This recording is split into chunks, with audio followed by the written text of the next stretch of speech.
Okay, Rabotai, we're continuing with Masechet Sanhedrin. We are holding on Daf Samach Hey Amud Aleph on the top line, and we're starting a new Mishnah. The Mishnah is going to talk about Ov and Yidoni. Let's start the Mishnah, and then after we start the Mishnah, we really need a introduction to Ov and Yidoni, and for the ensuing Gemaras to understand. We want to understand this a little better. So let's start the Mishnah, see the words, and take it from there. The Mishnah says. Now remember, we're in the Mishnayot in the Perek of Arba Mitot, and we have started. We have the list of all the sins that can lead a person to get skila, stoning, and on the list was Ov and Yidoni. So the Mishnah says. Now it's elaborating on these sins. So Baal Ov, the practitioner of Ov, the person who performs this Ov. What is it? Ze pitom hamidaber meshechyo. This is a pitom. A pitom is a necromancer, someone who communicates with the dead. You can see that in note number 1. You look in Rashi, pitom shem mechashev, medaber meshechyo. Allah etamet min haaretz. He makes the dead come up from the ground. Moshev loy b'shechyo, and his spirit kind of rests in his armpit.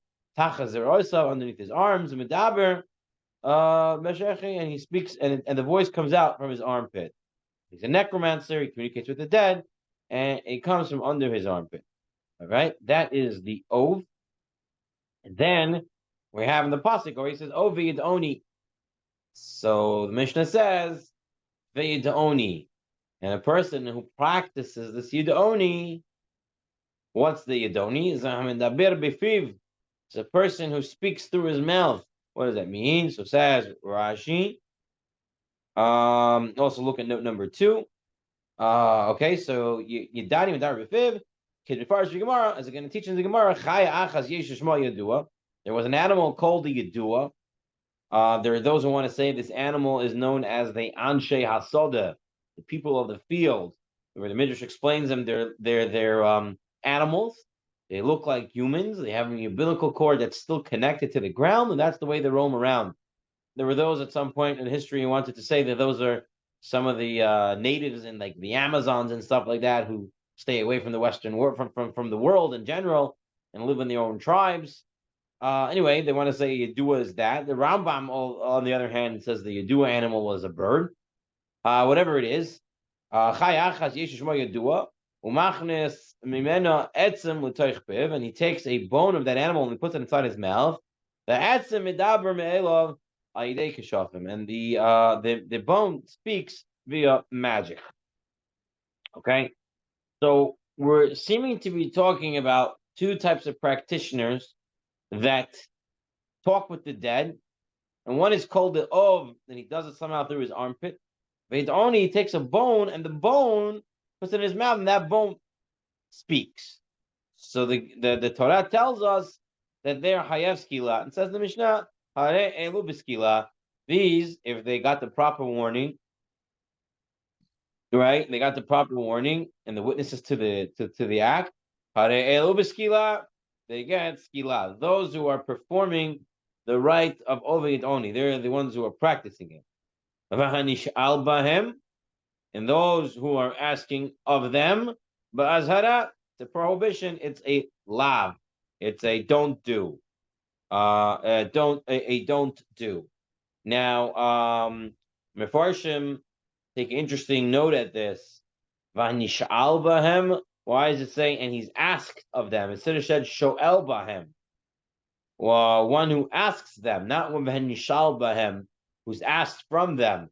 So the way I saw it brought down is that the way it works with a lot of these practitioners is that you would ask them a question, and then in order to answer you, they'll ask you back questions. That's why it says v'nishal bahem, and it's asked by them. Is a lav. Okay, now that was the Mishnah.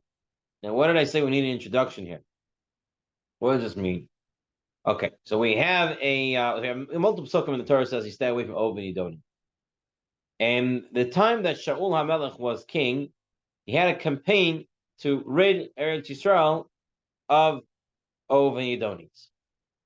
And then in Shmuel Aleph and Perek Chav Ches, this is already Shmuel passes away, and Shaul doesn't have who to ask a question before he goes to war. So he wants to talk to Shmuel, but Shmuel's not around. Shmuel's dead. So Shaul, disguising himself, makes his way over to a practitioner of the Ov and Yidoni. Okay, and she asks him for assurances she won't be killed. He says, "I can assure it to you." Right? She says, "But this king of Israel is killing us out," and he says, "Don't worry, I'll take care of you." And the whole scene goes on over there. The psukim say that she does the magic, and Shmuel's body comes out of the ground. And usually, when you do the practice of the Ov, the feet come out first, and then the head. They come out backwards. And when she was doing this for Shaul to get Shmuel out, she said, "I see the a man of God arising, and it's coming out head first." So she realized it must be because Shaul is a king, and so to honor him, the dead is coming up head first. And she realizes it's Shaul, and he asks a question, and Shmuel says, "You're gonna die," and the whole prophetic vision that goes in. So the Rishonim, right, is already before the Rishonim. Hold on, during the times of the Gaonim, it was a big question, and it's really machloket Rishonim, and it's a machloket till today. How do you understand this whole episode? All right, first of all, there isn't a Barbanel that says that the whole episode was just in Shaul's mind. It never actually happened. It was all a vision in his head. However, the Geonim, on one side you have Shmuel Chofni, and the other side you have Haigon, Rasajigon. But Shmuel Chofni says that this whole thing is not real. Meaning there is no Ov and there is no Yidoni. They're not a real practice. You can't speak to the dead. This Ov and Yidoni is all trickery. It's all illusions. No, and the Torah says a person does these illusions, he gets skila. But in the end of the day, there's no real power to it. That's Shmuel Chofni. And he says that she, and like a lot of, I remember when I was in yeshiva, they once showed us a video of how these psychics and mediums, they can, with technology, they can make the room shake and the window shades flicker and the windows open and the gushes of wind and lights flicker. They have a remote that's on whatever, and they're able to do these things. And like, even though they sound like they're real, and all these things can be gimmicks. And plus, a lot of smart people, intellectual people, can read people. They can see the way you're dressed. They can see the way you talk. They can do a little Google search on you and figure out some stuff about you. And they can read you, cold read, warm read, whatever you want to call it. And so that's what Shmuel Chafni says. She was smart. She realized what he was asking for. She realized he's going against Lakim. He's probably going to die. It's a good chance. And she just said all those things, and then eventually they came true. But she really has no power. That's one side of the machloket. Second side of the machloket. This is Rav Haigon, Rav Sajigon. They say no, there is such a thing. There is such a thing as magic. There is such a thing that there's a necromancer. There's an Ov, and there's a Yudoni. And like the Gemara says, like the Torah says, and that's what it was. And why does Shaul go there? Maybe he thought it was Puach Nefesh. He needed to know whatever it was, and so he went there. But at the end of the day, according to them, it exists. So this machloket geonim became a machloket rishonim. Why? Because the Rambam says clearly in his Perish Mishnayot, never happens. No such thing as magic. Anywhere in the Gemara it talks about magic, it's all illusions, it's all tricks, nothing really going on. That's the Rambam. I remember once in yeshiva, they invited a rabbi from Aish, or one of these places, or Daniel Mechanic. And as a youngster, into magic, and you want to know about, Harry Potter was famous at the time. So is there really anything to magic or not? So I asked him a question. I said, what's the magic on demons and stuff like that? And he said, the Rambam says none of it exists. But it's true, the Rambam does say that. But all the other Rishonim say it does exist. In fact, the Vilna Gaon, in his Bira Gra in Yeridea 179:13, the Vilna Gaon says that the Rambam was mistaken. Rambam was clearly mistaken. He's wrong.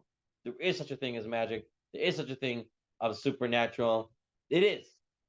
And he says, you know why the Rambam made a mistake? Because the Rambam was heavily influenced by philosophy. And his philosophy made him become, trying to rationalize everything. And as such, said there was no such thing as magic. No such thing as no such thing as Idoni. It was all illusions and tricks. And that's what the Vilna Gaon says there in his Biragua, and he's very strong lashon against the Rambam. So when we learn these Gemaras of magic, of Idoni, and stuff like this, you really have to keep in mind both ways of learning. Now, the Pashut way of learning, Pashtan, is that there was such a thing as magic. What requires a little more of a thought process is the Rambam's explanation. There was no such thing as magic. There is a Lubavitcher Shita that say that really there was magic, but then the Rambam said there's no more magic. He took away the power from the magicians. With his power of Kedusha and his Torah, he was able to take away the power of magic from the magicians and the wizards, whatever it was. It's also such a day I've heard. Elisha, and personally, in my, we, those who went through yeshiva system and learning like that, and trying to learn using intellect, we try to learn like the Rambam, just because we want to understand the Rambam, and understand the non-magic sense. You want to make sense of the world, right? But if a person wants to learn that there is such a thing as magic, Pashtan, you have many Rishonim, Goinim, you have the Vilna Gaon, everyone goes like that. So Aruba de Ruba learned that there was magic. If you want to learn that there's no magic, call it cover. You have the Rambam, Rishmul Chofni. You have that side as well. Okay, now that we got that Hakdama, that understanding of magic in general, let's continue the Gemara. Okay, the Gemara says, here we have the Mishnah that talks about skila, getting punishment of stoning for the sin of Ov and Yedoni. And it mentions Ov and Yedoni. But there is another Mishnah in Masechet Pitot that talks about the punishment of Karet. And it lists there, I believe, a list of 36 Averot you get Karet for. And there, it doesn't say Ov and Yedoni, it just says Ov. That's the question to Gemara. Why here, by Skila, you're mentioning Ov and Yedoni? And why by the Mishnah that talks about Karet, it says just Ov? Now remember, you get Karet, the person can get Karet if he did Ov Yedoni without the proper warning and without the proper witnessing. He still gets Karet, and that's what we're talking about. The person did Ov Yedoni by accident, then he has to bring a Hatat. So usually that's the way it works. Skila, witnesses, and a warning. No witnesses, no warning. You can get Karet if you did it on purpose. You did it by accident, you bring a Hatat. Okay, that's we have to know. Now let's go into the Gemara. The Ketani Bal Ov Yedoni. Why our Mishnah is different? It says Ov and Yedoni. Umayshna Gabe Keritot. But why, when it comes to Karet, the Ketani Bal Ov V'Shari Yedoni? It says just Ov, and it doesn't says Yedoni. Why in that Mishnah it doesn't say Yedoni? You're gonna have two answers when I have to figure out why each one doesn't hold of the other and why each one holds the one they hold of. So you have Rabbi Yohanan Rish Lakish, the Habutaz, the brother-in-laws of Yohanan Amar. You know why there's only one? It's just Ov, because there's only one Lav. Take a look in note 6. Actually, note 7. If you have the art school like me, they didn't put note 7 at the start of the line. It's like at the end of the line. Anyway, the note says, Al tifnu el ha'avot el yidonim. That's the Lav. Don't turn to Avot or Yidonim. Don't turn to Ov, don't turn to Yidoni. One Lav. Don't turn Al tifnu el ha'ov el Yidoni. So it's one Lav. That's why only one is mentioned. Why? He understands the Mishnah in Kritot that's talking different sins that you get Karet, even if you did both of them with the same lapse of unawareness. You'll still get karet, and you have to still bring chatat for each one separately. You get different chatat. If you did by accident all these 36, you still bring 36 different chatats. But when it comes to Ov and Yedoni, he only mentions Ov because why? Because if you did Ov and Yedoni, it's one lav. One lav, you only get one hatat. You only have to bring one hatat if you did it by accident. Therefore, since they're all one lav, and if you did it accident, you did both of them, you only bring one hatat. Therefore, it's not mentioned in that Mishnah. Because that Mishnah is talking about different sins that you would have to bring a hatat, each one separately. That's why it's not mentioned. Reish Lakish says, Yid'oni lefi she'en bo ma'aseh. You know why it's not mentioned Yid'oni? Because we have a klal, we have a general principle. The only time a person can bring a hatat is if he sinned with an action. And in Yid'oni, there is no action. What did he do? He took the bone, put it in his mouth. And then the bone started to speak. He's not speaking. He's not even moving his lips. All he did is put a bone in his mouth. And up until that point, there was no sin. There's no sin in putting a bone in your mouth, even though it's a preparation for a sin. There is no sin in there. The whole practice happens, the whole talking happens after he puts it in there. Therefore, there's no action, no hatat. That's why it only is not mentioned. Because that Mishnah is talking about sins that you get karet, and if you did it by accident, you bring hatat, and you don't bring hatat for the oni. Therefore, Yidoni is not mentioned. So you have, again, Rabbi Yohanan and Reish Lakish. Rabbi Yohanan, the reason why it's not mentioned is because they have one lav. You did both of them on the same lapse of unawareness. You bring one hatat. Therefore, not mentioned. According to Reish Lakish, not mentioned. Why? Because Yidoni is a lav with no action. And no action, no hatat. Okay? So far, so good. Now, question. Rabbi Yohanan, you're saying the whole reason why it's not mentioned Yidoni is because it's one lav, Ov and Yidoni. You do both of them on one lapse of unawareness, only one hatat. So, Mishnah ba'ov dinakat. Why did Mishnah say Ov? Mishnah could have said Yidoni. Why is it specifically picked Ov? So he says, Mishum de patach bekera. Because the Torah always starts Ov. The Torah always starts Ov, so the Mishnah also said Ov. Reish Lakish. Now, Reish Lakish, who says the reason why the Mishnah didn't bring it down was because it's a lav that doesn't have a ma'aseh. You only just put a bone in your mouth. Why can't he say like Rabbi Yohanan? Why can't he say that the reason is? Why can't he say that the reason is because it's one lav for both? So so Reish Lakish can tell you, Chalukin hen b'mita. The truth is, you're saying they're one lav. I'll prove you they're not. Because look at note number 14. There's a pasuk that talks about their punishment, and it says, over you don't mot yumatu, but even your gemuatam demehem bam. Now it says of oyidoni, or it doesn't say of veyadoni. It says either this or that, separating them. So you see, they are separated. You cannot tell me they have one lav. You did them both on the helm echad. You only bring one chatat. No, it's separated right here by the skila point. It says of oyidoni. It's separated. Don't tell me it's one. So Rabbi Yohanan, what is he going to do with this explanation of Reish Lakish? He would say, Chaluka de lav shema haluka. Demita lo shema haluka. No. You can't compare the death sentence to the prohibition, the lav. The death sentence, yeah, it says of or you don't eat. It's either this one or that. But when it comes to the lav, it doesn't say of or you don't eat. It just says al tifnu el habot el yadonim. Doesn't say the word o. Therefore, it is connected. Therefore, if you did both of them in one lapse of unawareness, you only have one hatat. Okay. All right. Now, that's why Rabbi Yohanan said what he said.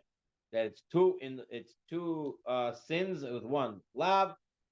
Therefore, it wasn't mentioned because in that Mishnah, every Avera that's mentioned, you have to bring its own Hatat. And these two, you would not have to bring two separate Hatats. Okay, now Rabbi Yochanan, my Tama Kama Keresh Lakish. Why did he not hold like Resh Lakish? That what? Resh Lakish said the reason why it's not mentioned in the Mishnah Yidoni is because Yidoni is a Avera, is a lab, She'em Bomazeh, does not have an action. If it doesn't have an action, you can't bring the Hatat. That's why it was not mentioned. So why can Rabbi Yochanan say this? So Amar Lach, because Rabbi Yochanan will tell you, whoa, Matnitin Dichlitot, this Mishnah in Keritot, Rabbi Akiva is Rabbi Akiva. And Rabbi Akiva holds the Amar lo bi'inan ma'aseh. You don't need a ma'aseh. You can bring a hatat without a ma'aseh. If you did a sin without an action, you can still bring a hatat. That's Rabbi Akiva. And our Mishnah here in Keritot is Rabbi Akiva. So you cannot say like Reish Lakish. Reish Lakish says, oh, you don't need not mentioned because there's no ma'aseh and therefore there's no hatat. No! This Mishnah is Rabbi Akiva. And Rabbi Akiva says, you bring hatat even without an action. Therefore, it cannot be like Reish Lakish. It has to be like me. Both of them are mentioned with one lav. Therefore, you only bring one hatat. That's Rabbi Yochanan. Now, but Reish Lakish, what is he going to say to this? What is Reish Lakish going to say? Rabbi Akiva holds you don't need maaseh, so you don't. That's why you don't. He's not. You don't. He should be mentioned, right? So why isn't it? So Reish Lakish says there's no action and there's no action. The two types of sins with no action. Reish Lakish, Nihi de loba Rabbi Akiva ma'aseh rabba ma'aseh zuta ba'eh. Rabbi Lakish says when you're teaching me, when you're saying this is Rabbi Akiva, and Rabbi Akiva will hold that an avera with no action, you still bring a chatat. It's not always true. It has to be, doesn't have to be a big action, but it has to be some sort of action. That's what Shakish wants to say. And it only doesn't even have that action. That's why it's not mentioned. You're right, the Mishnah is not going to be Akiva. And you're right, Akiva holds you don't need an action. But you need some action. You need something small. Here, you don't even have something small. That's why it's not mentioned. Okay? So, he needs a small action. Gemara says, for example, Megadef. Megadef. Rabbi Akiva in the Mishnah says, a person who curses Hashem, he gets karet. And he has to bring a chatar if he did it by accident. What's the small action according to Reish Lakish there? Ma ma'aseh ika. What type of small action is there? Akimat sifatav heve ma'aseh. The curving of his lips as he's talking, that is a small enough of an action to be hayav hatat. Bal of. What about an of? Ma ma'aseh ika. He's talking out of his armpit. What's the ma'aseh? Hakshat zer'otav heve ma'aseh. In order to make the armpit speak, he has to clap his arms. The clapping of the arms, that is the ma'aseh. That is the ma'aseh. And that's why Rabbi Akiva holds that he gets karet, because it is a actual small ma'aseh. But you need to have something small. That's Reish Lakish.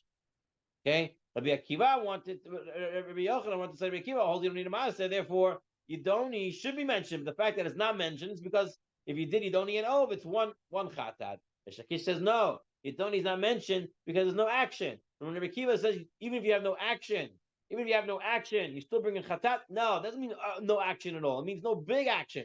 You must have some small action, and you don't have any small action. That's what you want to say up until now. Now, the Gemara is going to take this answer and try to understand it. And see, it's going to be a little problematic. Now, it says, I feel a little banan, even according to the rabbis who disagree with the Rabbi Akiva, they hold you need action to bring a chatat. V'hatanya, enu hayav, person not hayav for avodah zarah, ela adavar sheyesh bo ma'aseh. Only if he did something that requires a ma'aseh. And here's a little definition according to this braita. Kigon zibuah. He brings a korban. Kitur. He burns kitoret. and he pours wine, and he bows down. Now, these first three have him doing something to something, right? Him with an animal, him with kitoret, him with the wine, bowing down is him himself. Who is teaching about bowing down? Who is this that says bowing down is considered enough of an action to be hayav and chatat? Rabbi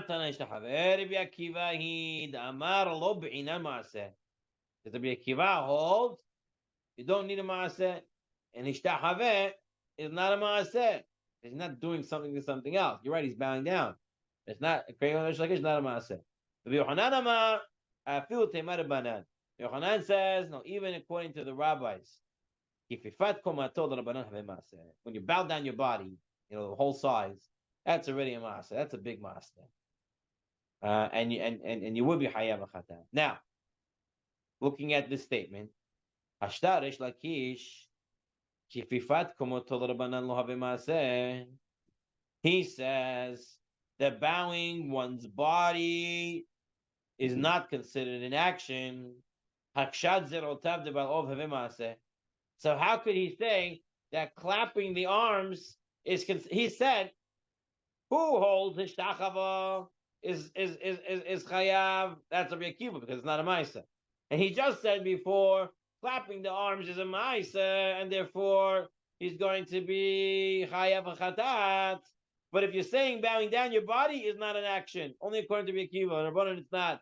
And now you're going to tell me Lakish that clapping your arm is considered a maaseh. If your whole body bowing is not a maaseh, clapping one arm is going to be a maaseh. That'll be Rish Lakish. The Gemara says, true. The truth is, Rish Lakish, when he said clapping the arm, is chayav or chaytat if he did it by accident, because that's an action. That's only according to the Rabbi Akiva. According to the Rabbanan, it's nothing. It is nothing. Just like bowing is nothing, this is nothing. Gemara says, Ihachi. If that's the case, the clapping is nothing, then we have another issue. In that Mishnah and Kritot that we brought down, right? And they had the 36 different sins. That if you did it, you're Hayav Karet. If you did it by accident, you're Hayav Chatat.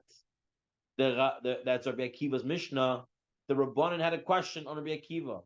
They had a question on Megadev. What was the Megadev's? What was the question? He said, Megadev, well, there's no action there.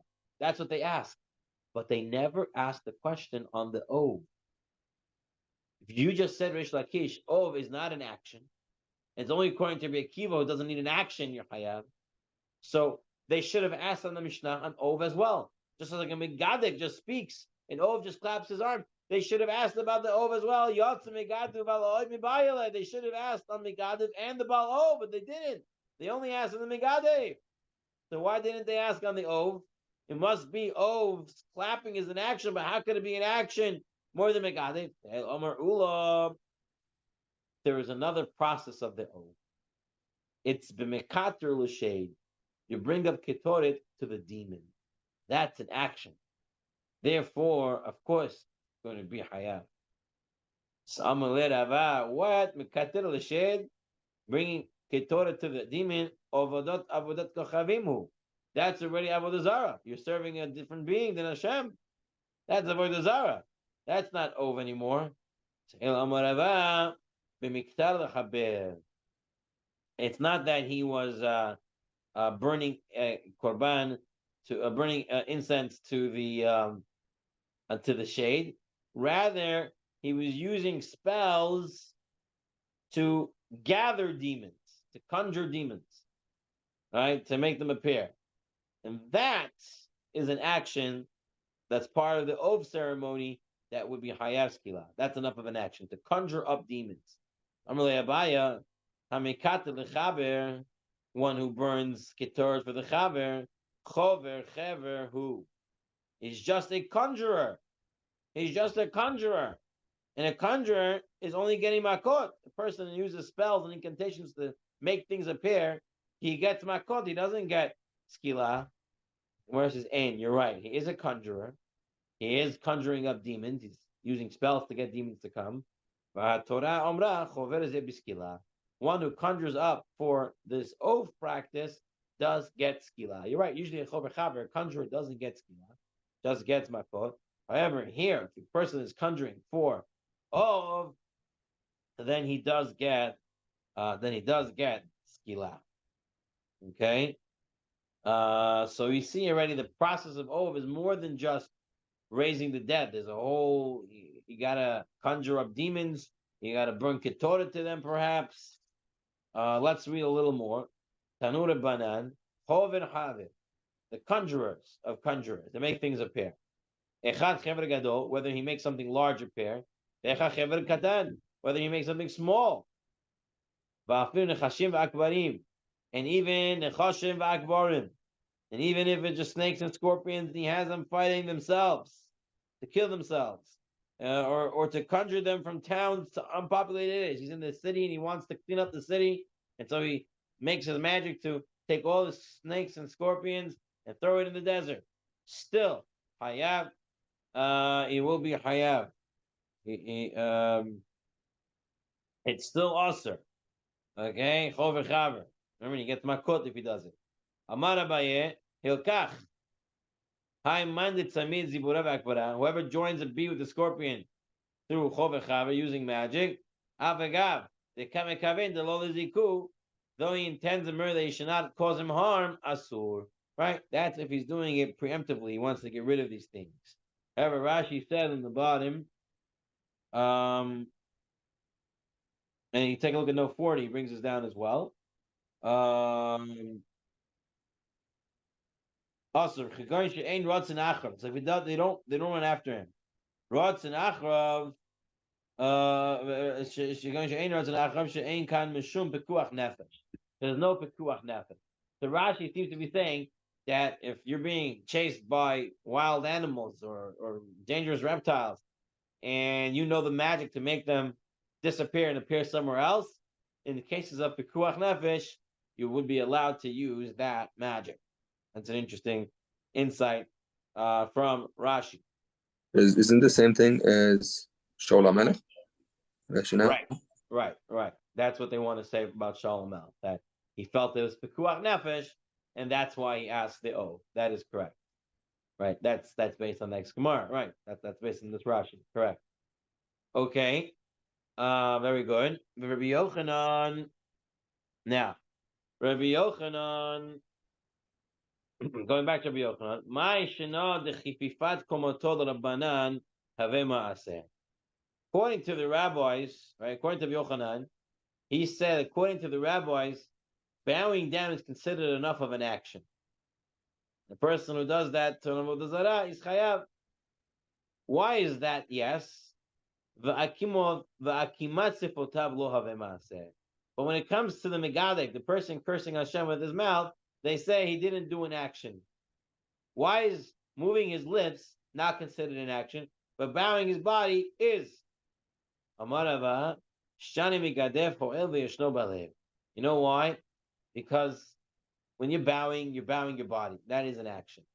But when you're cursing God, the issue of cursing God is not the curse that comes out of your lips, but rather it's what's in your heart, right? And therefore, it's a heart-based Avera. It's not a lip-based Avera. And therefore, there is no action. But bowing down, you're bowing down, right? So that's what Rabbi Yochanan wants to say, different thing, bowing down and the Sifatav. So now we're on Samachei Amud Bein on the top. Mativ Rabbi Zera. Rabbi Zera asked the question. We know that Edim Zomimim,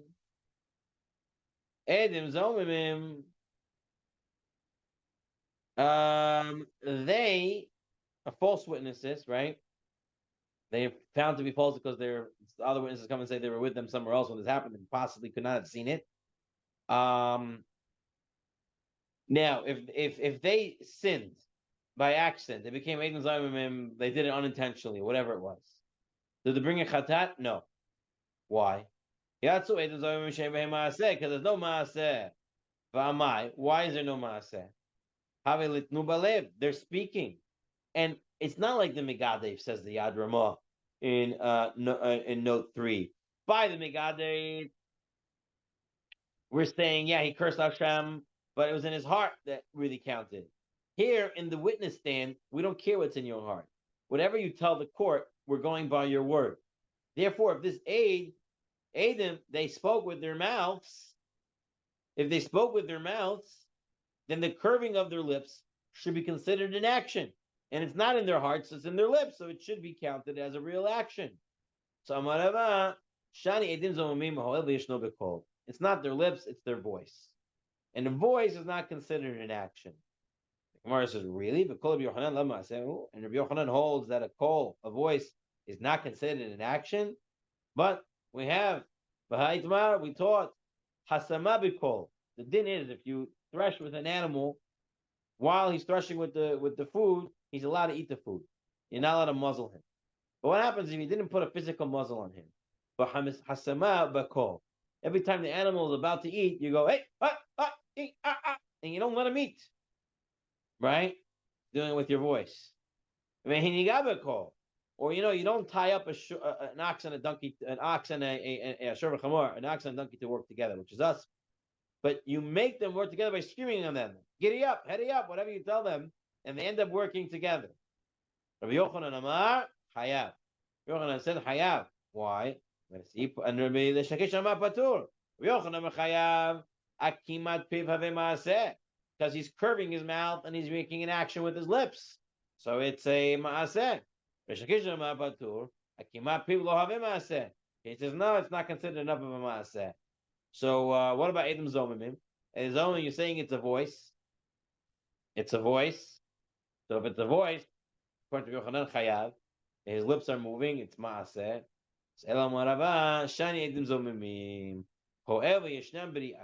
No, it's nothing to do with their voice, nothing to do with their lips. It has to do with what they saw. And since seeing is not an action, not a physical action, it's not a proactive action. So therefore, they cannot be chayav hatat. Now all the Rishonim question this line in the Gemara. What? Bidiyah? Edom Zomim are false witnesses. They didn't see Jack. They didn't see anything. How could you say their whole thing is about what they see? So if you take a look at note 9, they changed the girsa and the bold over there. Shani Edom Zomim Mahoil v'yeshnon be'ayah. Be'ayah.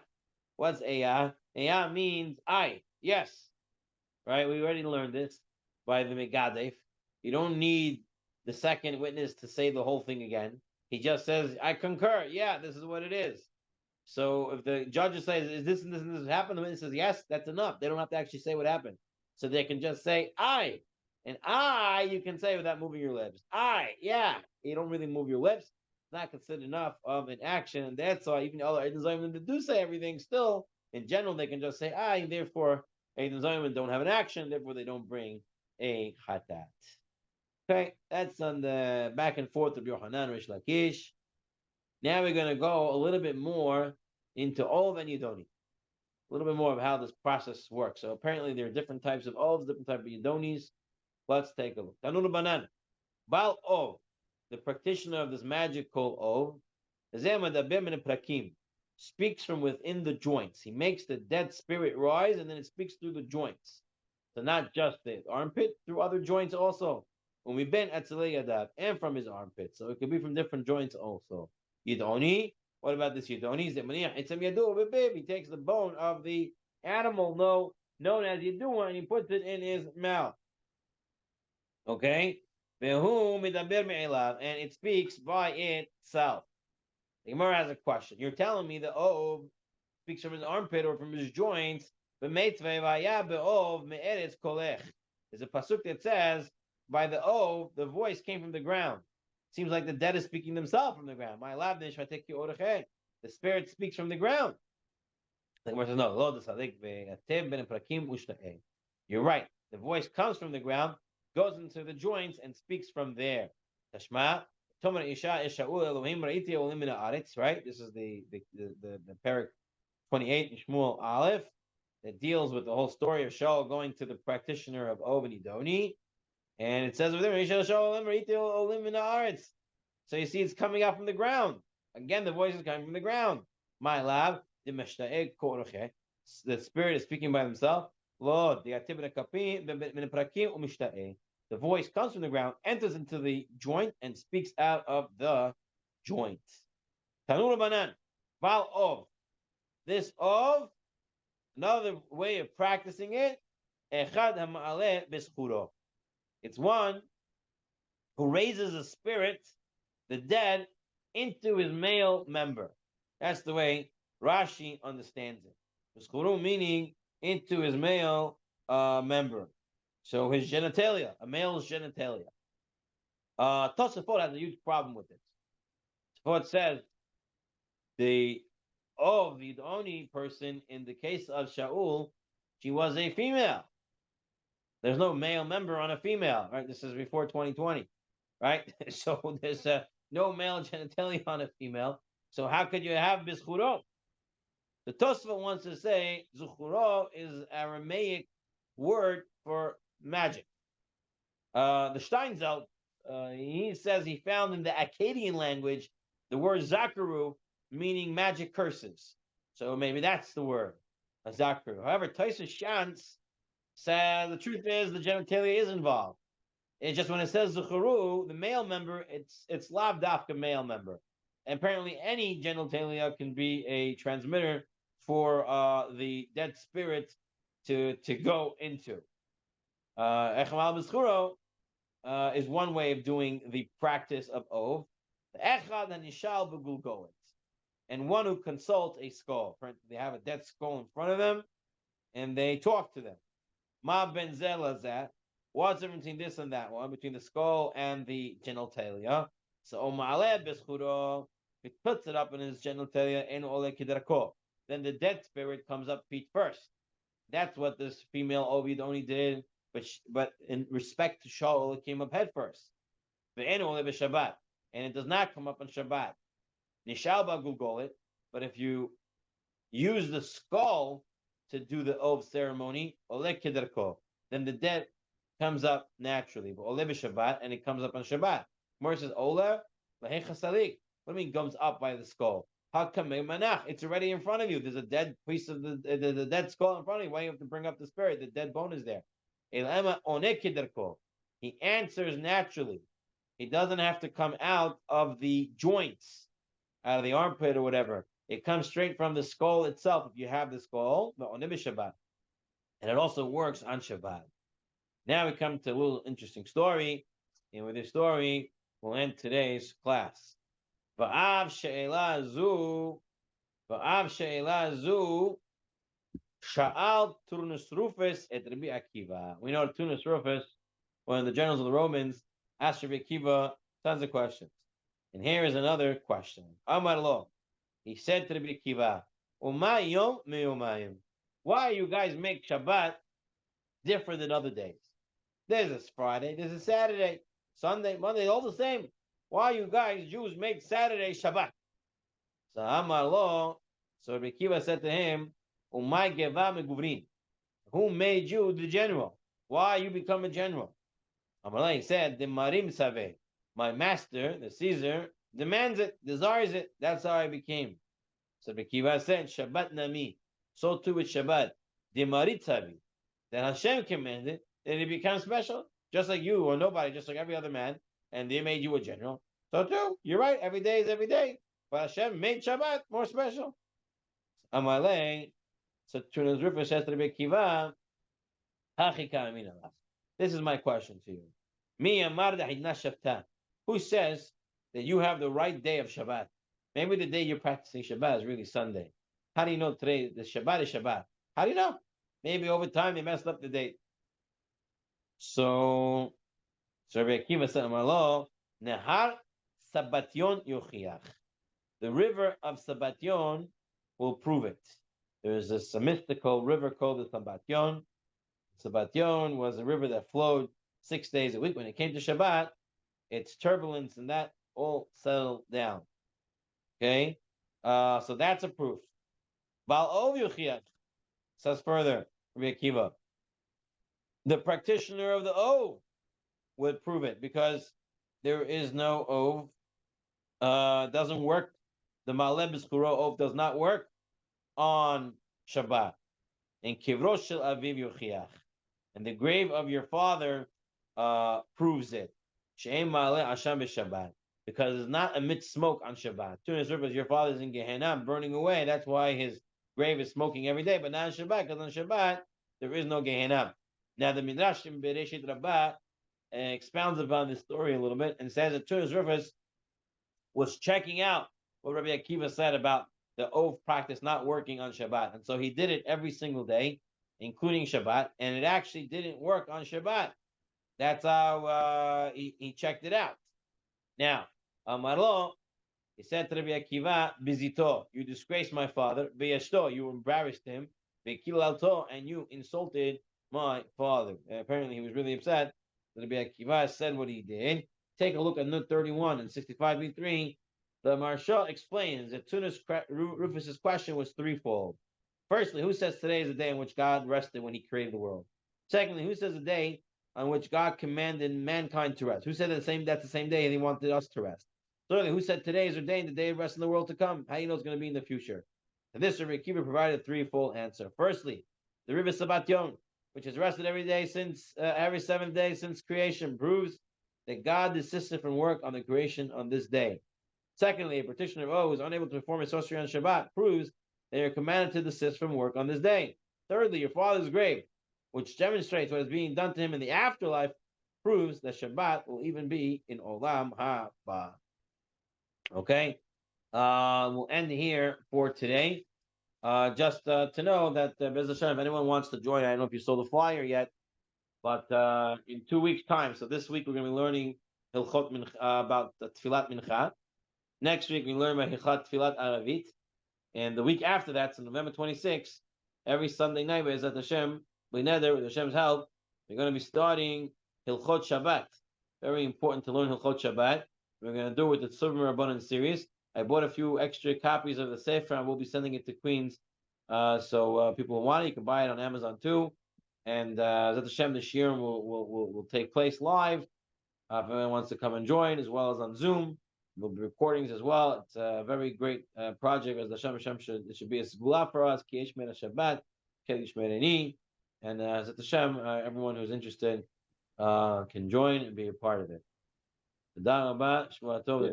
Can you send me one book? Yeah, I'm gonna send a few over. I have a couple people asked. I'm gonna be sending it through. So I should get it from Rabbi Yunai. Yeah, I'm gonna bring it to Rabbi Yunai, and you'll get it from there. I'll send him like 4 copies. I think should be enough for everybody. Okay, just text me how much. I'll send it to you. Yeah, I think this one is 18. Always 18. All right, thank you. Shavua tov. All right, Shavua tov. Toda rabah.